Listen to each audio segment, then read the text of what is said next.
Hey guys, welcome to Fresh and Fab Friday at Homegrown Home Sewn in Cincinnati, Ohio. Up first, we have Poinsettia and Pear. I've been waiting for this to come in because their last line that was Christmassy, I made one of my quilts out of, my reverse shot, and so I'm super excited to make a new version. Okay, so this is Sherri and Chelsi for Moda. We have a 60-inch little repeat here, fun little hexies.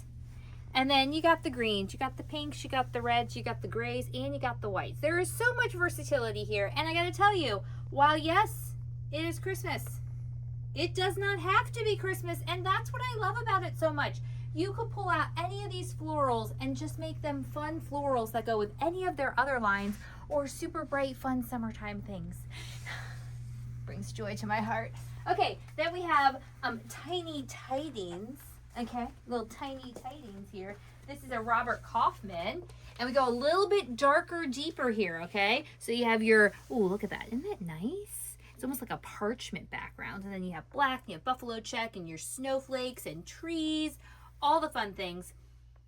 Love it, love it, love it, love it. So our Christmas room is quickly filling up, actually seasonal room is quickly filling up, which is good, because mark your calendars. Sunday, July 19th, Mama Bear and I will be having our Christmas in July show, our live show at 3 p.m. It's our biggest show of the year. It's everything Christmas you could imagine, and it's super fun. So mark your calendars for that day.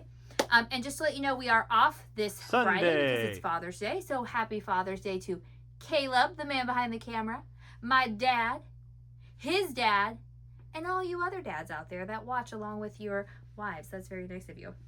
Also today, you need to wish Mama Bear a happy birthday because today, Friday, June 19th, is Mama Bear's actual birthday. So wish her a happy birthday in the comments. Until next time, happy quilting. Bye.